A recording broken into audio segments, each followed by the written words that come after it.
Ladies and gentlemen, what's happening? Let's jump into the markets today, because if you look at the S&P between yesterday's open and today, I mean, we are down a quarter of a crash. Like, that makes sense. We're just shy of 5% down. That's wild. So clearly we didn't respond too well to the tariff situation. And right now, like I said earlier, sorry, I told my chat earlier, let's go down here.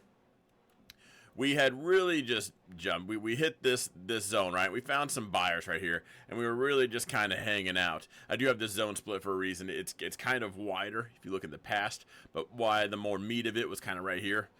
Again, these zones, they're my notes. Because I do everything while I have the real estate on my screen, and then I just trade from my phone, like when I'm out and about. I don't take 9,000 trades a day. I trade when it's important. And if you are new here, everyone asks, like, do I day trade? Do I swing trade? And I buy when it makes sense. I sell when it makes sense. Sometimes that's 30 seconds. Sometimes it's 30 days. It depends on how good the trend is, if we're rocking and rolling. But like I'd mentioned earlier in the chat, like, hey, the more we go down like this, the more we don't have any dip buyers. We stayed sideways actually for some time earlier today.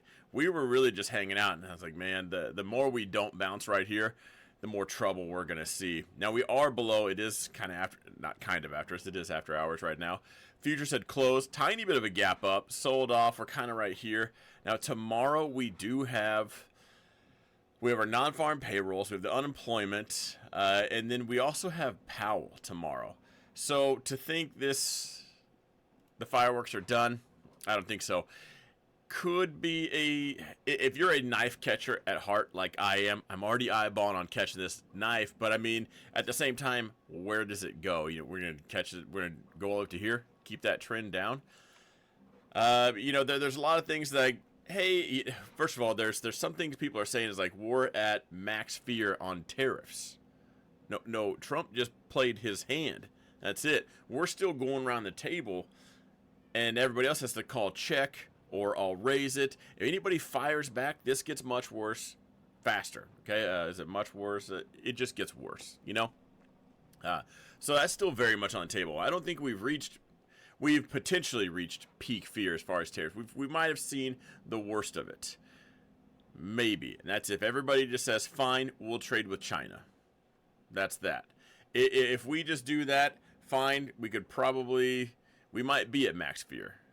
But that's neither here nor there. Right now, the buyers just aren't here yet. If they do, let's just... RSI, we just now got oversold on the 4-hour. Maybe on the daily. Here's the S&P right here. Now, yesterday... Oh, here, let me just... Wow, did you hear how much I stuttered there for a second? Let's get back to here. Look at how we did most of the day.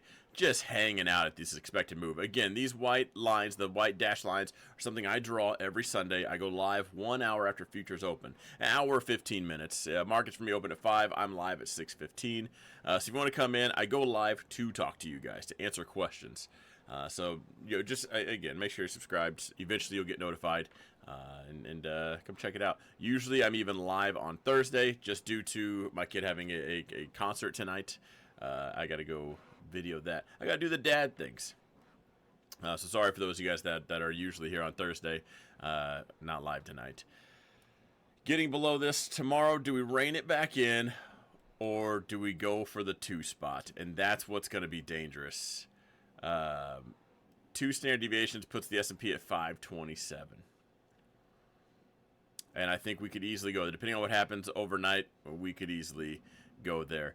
If there's going to be any good news, in the reports tomorrow as far as unemployment, those are excuses to move the markets, to just move some money around. There could be a green reaction. Every report that comes out, I can spin it bullish or bearish. And if you can't do that, you're probably too far one way or the other. Because if you can't look at things objectively, this is going to be pretty hard for you to do. You'll probably do well in bull markets because everything's just bullish. But during corrections, when most of the money is made, you'll probably really struggle with that. But that being said, tomorrow, if there was a gambler's play tomorrow, I think it would be to go long. And when I say a gambler's play, I mean just that. I wouldn't wouldn't even surprise me to kind of bring this thing up to here. Maybe we just hang out right here in the middle. I just don't think the fireworks are done. I think we'll see some volatility in the morning. Hopefully it is to the upside. Now, if you're following my plays, I did sell the 530 puts today. So I'm long puts, right? So I have August puts. They're up a lot, or a good amount, and if you guys want to follow the plays, you can just join the community. It's always a top pinned comment down below. But what I did against that long call was I sold another put. So I sold the 530s expiring tomorrow, collected $100 for that. Depending on, I think a lot of people followed me on that trade. Again, not a call out service. I just post everything that I'm doing real time. And if people agree, I saw different fills from 98 to $1.04. So we'll call it $100. I think mine in fact was 98. So as long as S&P is 530 or higher tomorrow, I got another $300. And if you've been following along, I sold one earlier this week for $200, and then the one before that for $40. So while I am long this put, as the market sells off, that's going up.